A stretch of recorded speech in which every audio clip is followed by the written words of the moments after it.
Welcome back. Well, we showed you the highlights. Now to further discuss our FCS matchups from the weekend, we bring in our expert panel. It's time for Saturday Storylines, brought to you by Grand Falls Casino and Golf Resort. So we're going to start in North Dakota, Grand Forks, with Alex Heinert. So Alex, you ended with the 48-21 win at Portland State, and they were down 14-13 at the half. Is this win a lone bright spot, or do you think it can be kind of a starting point for an end-of-the-season push for North Dakota?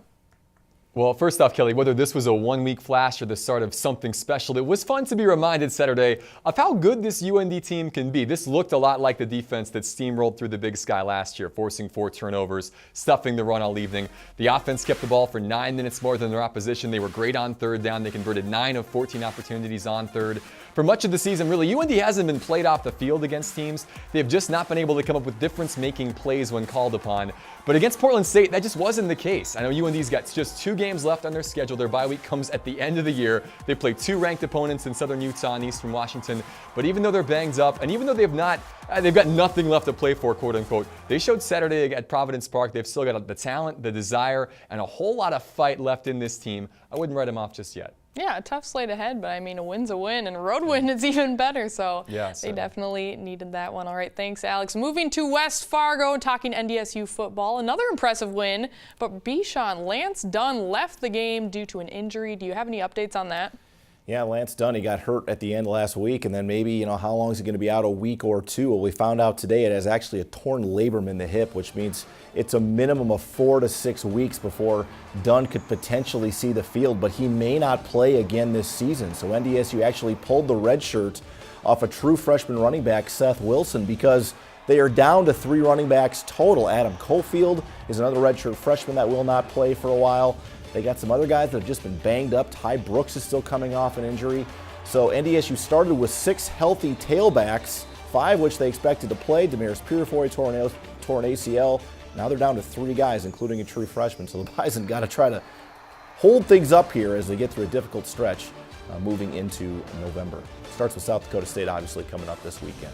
Yeah, the Dakota Marker game. I think everyone's looking forward to that, but we do hate to see those injuries pile up. But anywho, thanks so much, Bichon. On to our South Dakota guys. South Dakota State and USD both with wins over the weekend, but we'll start with USD. Jay, a little bit uncharacteristic of the Yotes. Outgained 402 yards to 280, but the story of this game, the defense. I mean, obviously there were 2 pick sixes, but a bunch of young guys stepping up, new faces. Yeah, and it was really good to see because this is a team that was, of course, coming off its poorest performance of the season without question at Illinois State the week before, which they gave up over 560 yards, 331 of those on the ground. Strevler, of course, then goes down with an injury in the first series of the game, and so a lot of things working. Oh, and by the way, there was 3 guys suspended for this game, and a whole bunch of others then thrust into much bigger roles than they had played at any point this season, particularly Isaac Armstead and Mark Collins, who got their first career starts at cornerbacks. And what do? They step up. They get their first ever shutout of a Valley opponent, force 5 turnovers, including 4 interceptions. They get 2 defensive touchdowns,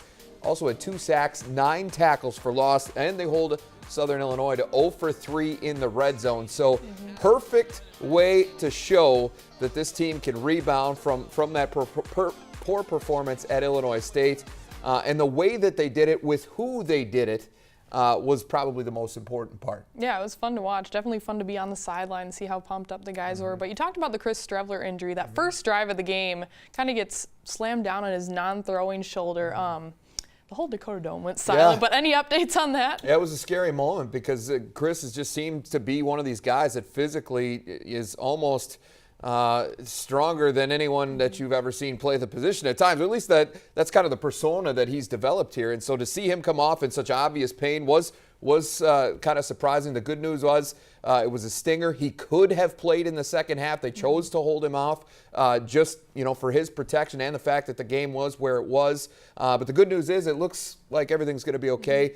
Likely to play Saturday. Not a for sure thing yet, but is going to practice right away this week. Well, a breath of fresh air for the Coyotes. Definitely a sign of relief. But Tom, keeping on the quarterback conversation, Taryn Christian, outstanding game against Western Illinois. Do you think he's playing his best football of the year right now? He did in this game, I think. He was really, really smart with what he did. And some of the highlights here, it was just everything he did. He makes a scramble here.